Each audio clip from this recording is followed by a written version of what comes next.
Bom dia, turminha do sexto ano. Aqui é o professor Adlon Pimentel. Estamos na nossa 21ª semana, hoje dia 7 de outubro. E aí, professor, vamos estudar o que hoje? Vamos fazer uma revisão do que foi visto semana passada, né? Semana passada fiquei devendo a vocês um vídeo explicando esse assunto. Então eu vou explicar ele através do vídeo, dei uma melhorada nos slides e a gente vai responder outro exercício, porque esse assunto é muito importante, mesmo porque ele é um assunto que introduz a geometria, né? Que é um assunto importantíssimo de matemática. Então, mais uma vez, a gente precisa entender o conceito de ponto, reta e plano. Então, como o texto aqui está dizendo, você já tem uma ideia intuitiva sobre ponto. Todo mundo sabe como é um ponto, né? Reta também. Você pega uma linha, né, uma corda, né, um barbante, você vai formar uma reta. E o plano, que é uma área, né?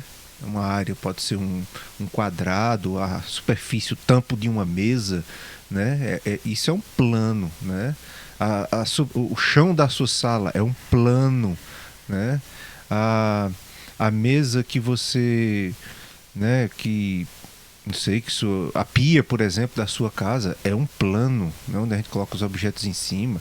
Então, aqui está dando inclusive alguns exemplos. O furo de agulha num papel dá ideia de um ponto. Furei ali um ponto, né? Fiz um ponto. A cabeça de um alfinete é um ponto, né? Uma corda bem esticada dá ideia de uma reta, né? O quadro negro da sala dá a ideia de um plano. A superfície da mesinha que você está na sua sala é um plano. A superfície do chão, o chão da sua sala é um plano. Então, essas superfícies, né, elas são chamadas de plano. Então, o ponto, a reta e o plano são conceitos primitivos, antigos no estudo da geometria. Isto é, não possuem uma definição exata, mas basicamente essa é a ideia, né, do ponto. Então, ponto, outra coisa aqui, veja só, essa representação. Tanto ponto quanto reta e quanto um plano, eles são representados por letras. Mas se liga nisso. Todo ponto que tiver aí, que a gente tiver trabalhando em geometria, todo ponto, as letras vão estar em maiúsculo. Tá aqui, ó, um A maiúsculo, pode ser um B maiúsculo. Então tem que aprender. Ponto está ali representado por uma letra maiúscula.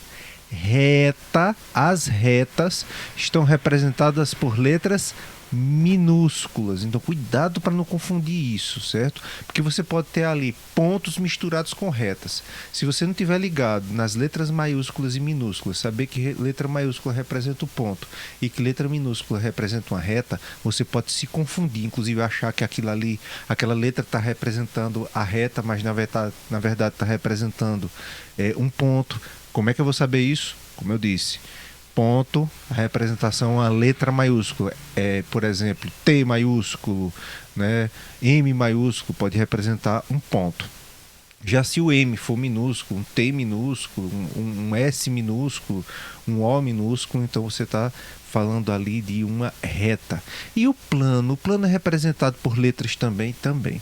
Só que a diferença é que os planos são representados pelas letras do alfabeto grego, certo? Que é uma língua bem antiga, né? Então, por exemplo, aqui é uma letra chamada alfa, né? Mas existem outras letras gregas, como por exemplo o pi, né? Que a gente não vai estudar agora. Tem o pi, a lambda, né? Tem o alfa, o ômega. São várias letras gregas, mas aqui eu tenho o alfa aqui, né? O plano alfa, né? Então aqui o ponto A maiúsculo, né? A reta R, ó, o Rzinho minúsculo, e o plano aqui está sendo representado, simbolizado por uma letra grega, certo? Então vamos se ligar nisso. Considerações importantes. A gente viu isso, vocês devem ter lido esse slide na semana passada, que numa reta há infinitos pontos. Mesmo uma reta daqui para cá tem infinitos pontos, olha só, são infinitos. Certo? Então aqui é a reta sem os pontos. E num plano? Num plano também existem infinitos pontos. Certo? Infinitos pontos.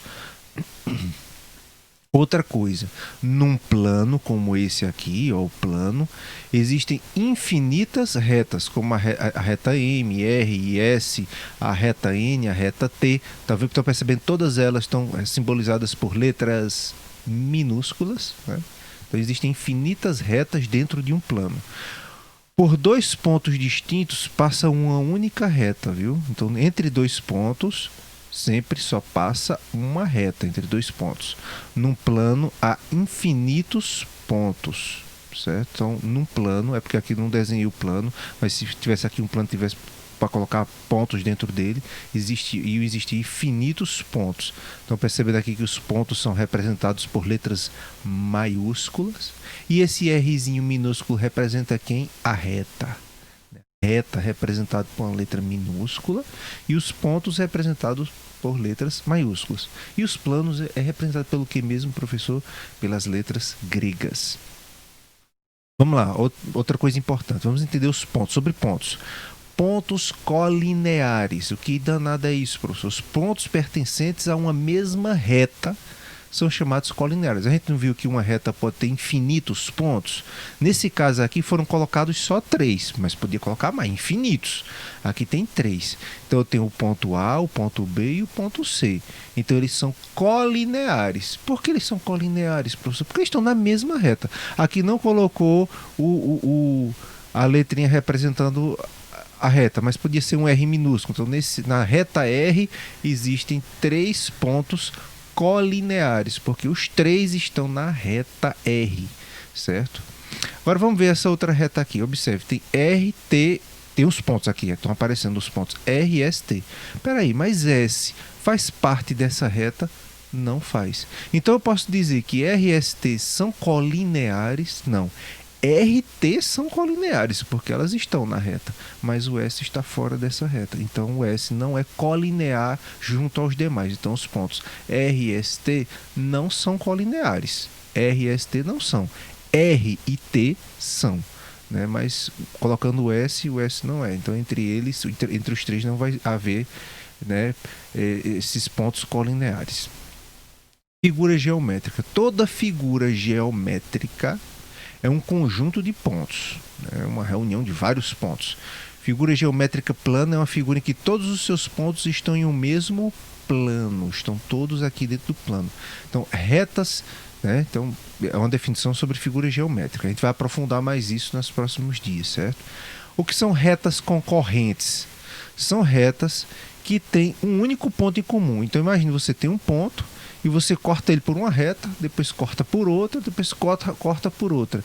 Então você tem retas concorrentes, porque elas estão passando pelo mesmo ponto. Então aqui eu tenho o ponto A, lembrando, letra maiúscula para o ponto A, e aqui eu tenho a reta R passando pelo ponto A, e eu tenho a reta S passando pelo ponto A. Então a reta R e a reta S são concorrentes. Por que mesmo, professor? Porque elas passam pelo mesmo ponto. Poderia fazer outra reta aqui descendo assim, pá, descendo aqui, e chamar ela de reta T. Ia ser um T minúsculo, né? Então eu ia dizer que a reta ST, né, R e ST são concorrentes. E poderia colocar mais retas, desde que passassem por dentro desse ponto. Passando pelo mesmo ponto, todas essas retas seriam retas concorrentes, né?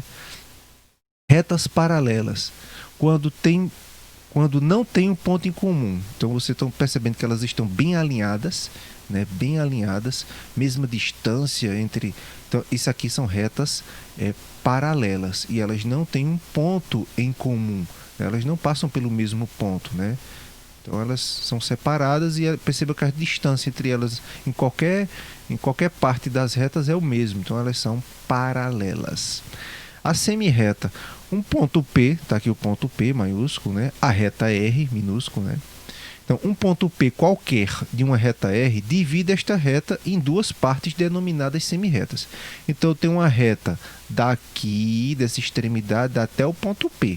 Do ponto P até a extremidade aqui, eu tenho outra reta. Essa aqui é uma reta só, mas eu posso separar aqui, chamar daqui para cá de uma semirreta e daqui para cá de uma semirreta. Deixa eu voltar aqui um exemplo aqui, ó. Por exemplo, aqui esses pontos colineares. De A para B eu tenho uma semirreta. De B para C, outra semirreta. todos juntos formam uma reta. Estão entendendo isso? Então, de um ponto a outro, eu vou considerar uma semi-reta. De A a B uma semi-reta, de B a C uma semi-reta, de C a B uma semi-reta, mas tudo junto forma uma reta completa, né? Segmento. O que é um segmento? Um segmento de reta de extremidade A e B é o conjunto dos pontos que estão entre elas, incluindo as extremidades. Então eu vou chamar de segmento a reta completa, ponta a ponta. É um segmento, certo? Indica-se segmento pelas letras maiúsculas, AB. Por quê? Porque está dizendo que essa reta vai de A até o ponto B, do ponto A até o ponto B. Ou posso escrever assim, AB maiúsculo, porque todo ponto se escreve maiúsculo, os pontos, né? Ou faço AB com uma retinha, um tracinho em cima. Isso representa esse segmento, essa reta que vai do ponto A ao ponto B. É o segmento de reta. Nota, entre as extremidades de um segmento há infinitos pontos. Há infinitos pontos, certo? Segmentos consecutivos. Dois segmentos de reta que têm uma extremidade comum são chamados de consecutivos. Exemplo, AB e BC são consecutivos. Perceba que está indo de A para B, B para C. Então, eu digo que esses segmentos são consecutivos, né? Dois segmentos de reta que têm uma extremidade comum. Então, perceba aqui, ó, B, ele tem uma extremidade em A e B também tem uma extremidade em C. Então, por isso que eu vou dizer que tem uma extremidade aqui de A para B, aqui, e de B para C, certo? Então, dois segmentos de reta têm uma extremidade comum, são chamados de consecutivos. Segmentos colineares. Dois segmentos de retas são colineares se estão em uma reta. Observa que tem dois segmentos. Lembra lá do segmento A para B? Um segmento de reta. E aqui de C para D, outro segmento de reta, certo? Então, eu vou representar A, B com tracinho em cima, é um pedaço da reta, o segmento.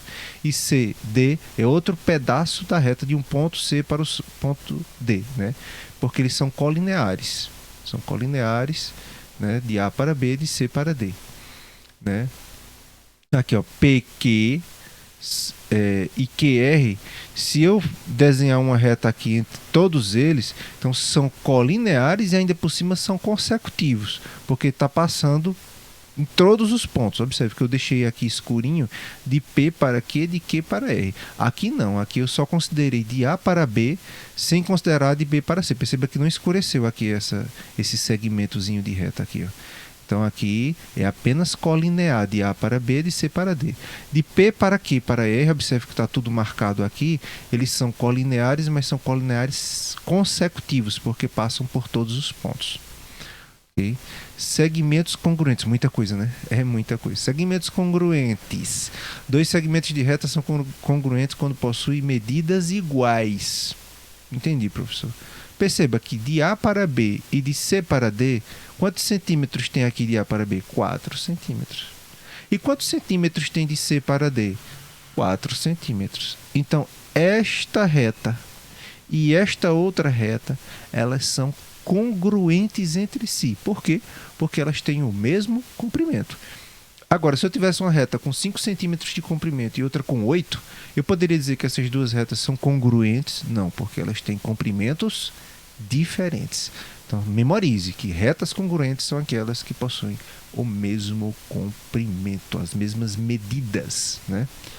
Por hoje é só, pessoal. Espero que tenham gostado da aula. Está indo aí para você um exercício de 4 questõezinhas, simples de responder se você compreendeu esse assunto, certo? Foi necessária essa revisão, mesmo porque eu fiquei devendo o vídeo, e também porque algumas pessoas, pouquíssimas, erraram um pouquinho algumas questões. Eu espero que essa videoaula tenha esclarecido essas dúvidas para poder a gente acertar mais questões no exercício, né? No mais é isso, um abraço, fiquem com Deus e até a semana que vem, se Deus quiser. Tchau!